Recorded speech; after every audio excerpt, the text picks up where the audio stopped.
Hello everyone, welcome to my channel learn with Faiza. आज हम asthma के बारे में सीखेंगे। अस्थमा यानी कि दमा। ये जो प्रॉब्लम है वो एक रेस्पिरेटरी सिस्टम की प्रॉब्लम है। अगर आपको रेस्पिरेटरी सिस्टम के बारे में डिटेल में जानना है तो ऊपर आई बटन दिया हुआ है, वहाँ से आप उसकी सिस्टम की डिटेल जान सकते हैं। ये जो अस्थमा है वो एक रेस्पिरेटरी डिजीज़ है, उस पर भी हमने एक वीडियो लेक्चर बनाया हुआ है। तो आप डिस्क्रिप्शन बॉक्स में जाके उसकी लिंक पे क्लिक करके वो वीडियो देख सकते हैं कि रेस्पिरेटरी सिस्टम एसोसिएटेड कौन कौन सी बीमारियां हैं। तो चलिए आज हम अस्थमा के बारे में सीखते हैं कि ये जो दमा की जो बीमारी है वो क्यों होती है और कैसे होती है। तो सबसे पहले हम यहाँ पे देखें कि आज हम क्या सीखने वाले हैं। व्हाट इज़ अस्थमा, अस्थमा क्या है, ब्रोंकियल अस्थमा क्या है, कॉजेस, सिम्टम्स एंड ट्रीटमेंट। तो ये जो सारे टॉपिक्स है वो आज हम अस्थमा के बारे में कवर करेंगे।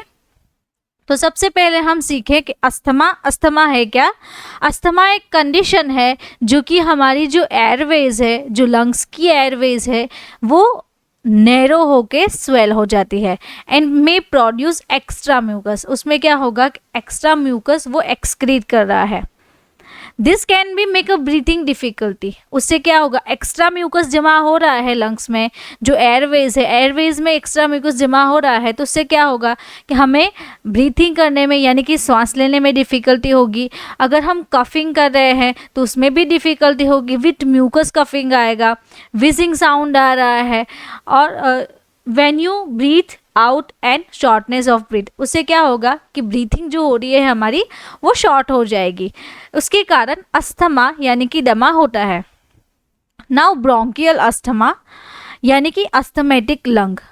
ब्रोंकियल अस्थमा क्या है कि ये जो हमारी ब्रोंकियोल्स है, ये ब्रोंकस, उसमें क्या होता है, अगर यहाँ पे हम देखें तो ये जो नॉर्मल लाइनिंग है, नॉर्मल अमाउंट ऑफ म्यूकस। अगर यहाँ पे हम देखें तो मसल्स क्या है, रिलैक्स है नॉर्मल लंग्स में। अगर अस्थमेटिक लंग्स है तो यहाँ पे मसल्स क्या हो जाएंगे, टाइट हो जाएंगे।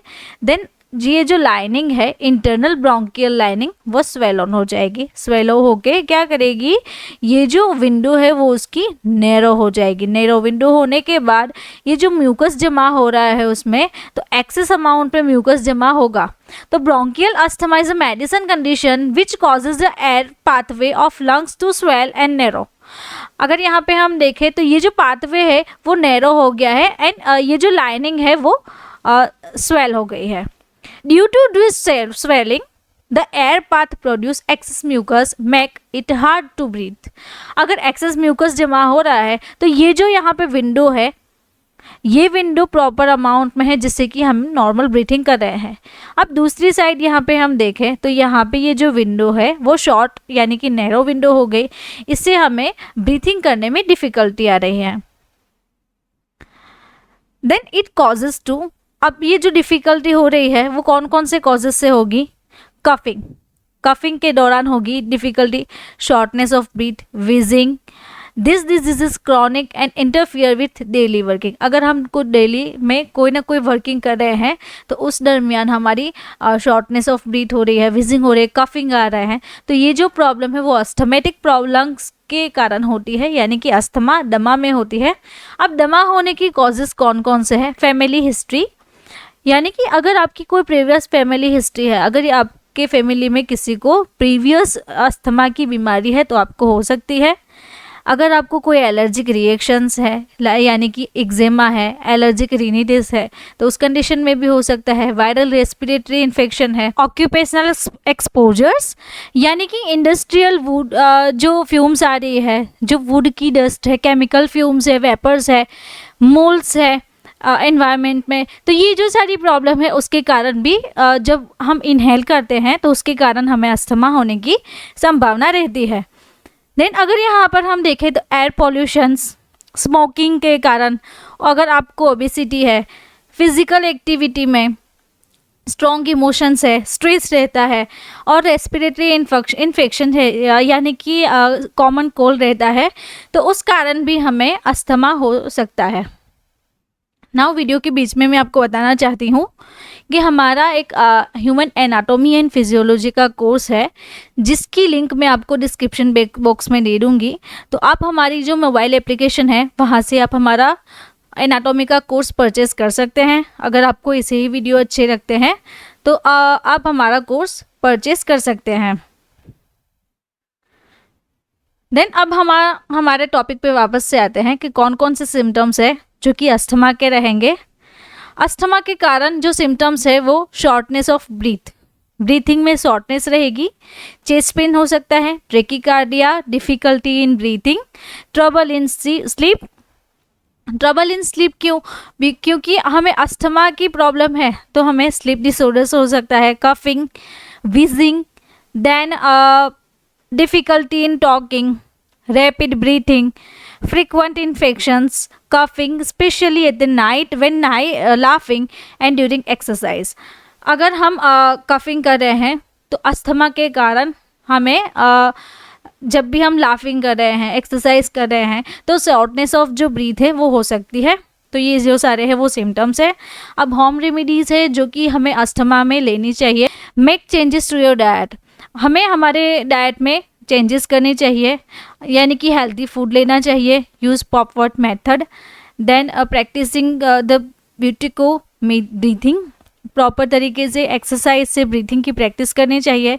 यूजिंग हनी का यूज़ करना चाहिए जिससे कि आपका जो म्यूकस है वो थिन हो सकता है। हैव अ गार्लिक, हमारी जो डाइट है उसमें हमें गार्लिक ऐड करना चाहिए।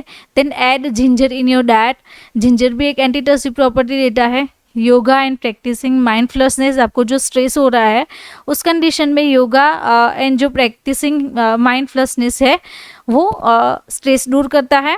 टर्मरिक लेनी चाहिए, कैफीन इंटेक करना चाहिए, स्टीम बाथ्स लेना चाहिए। तो ये जो सारी है वो होम रेमेडीज़ है।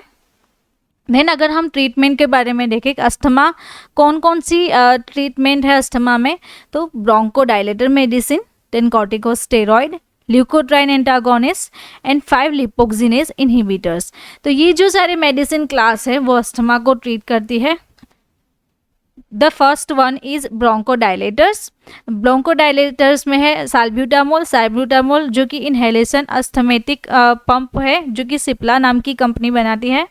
टर्ब्यूटालिन, साल्मेटेरॉल, थियोफाइलिन, इटोफाइलिन एंड एमिनोफाइलिन, ये सब सारी ड्रग है वो ब्रोंकोडायलेटर्स की है। देन उसके बाद कॉर्टिकोस्टेरॉइड, उसमें आता है फ्लूटिकाजोन नज़ल स्प्रे है। नज़ल स्प्रे जो म्यूकस आ रहा है उसको वो थिन करता है। देन ब्यूडेनोसाइड, मोमेंटाजोन, बेक्लोमिथाजोन, साइक्लोसोनाइड। देन अगर दूसरी ट्रीटमेंट में हम देखें तो ल्यूकोट्राइन जो एंटागोनिस्ट है उसमें आएगा मोंटेल्यूकास एंड जाफिरल्यूकास इस एस्ट्राज़ेनेका कंपनी बनाती है एंड मोंटेल्यूकास जो कि उसका ब्रांड नेम है मॉन्टेक्स। देन अदर ट्रीटमेंट में हम देखें तो 5 लिपोक्सिनेज इनहिबिटर जो कि उसमें जिल्यूटोन टैबलेट एंड जिल्यूटोन जो टैबलेट है वो एक्सटेंडेड रिलीज टैबलेट है for the treatment of patient with asthma tablet. जिसको अस्थमा है वो ये जो टैबलेट है वो ले सकते हैं जो कि 600 mg में अवेलेबल है एंड एक जो बॉटल है उसमें 120 टैबलेट आती है।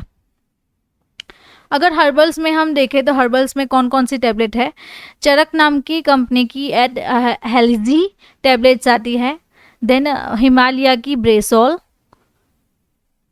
होम्योपैथी में दूसरी जो है एसपीएल सिटोबाल सिरप, देन एलन की 835 अस्थमा ड्रॉप्स। अगर आपको मेरा ये वीडियो अच्छा लगा तो आपको ये वीडियो भी अच्छा लगेगा, तो आप मेरा ये जो वीडियो है वो ज़रूर से देखें। ऐसे ही एजुकेशनल वीडियोस या फिर डिसीज़ के बारे में आपको स्टडी करना है तो आप हमारे चैनल को सब्सक्राइब कर सकते हैं। आपको कोई भी क्वेरी हो तो आप कमेंट बॉक्स में कोई जो आपको क्वेश्चन हो वो ड्रॉप कर सकते हैं। Thank you for watching my video.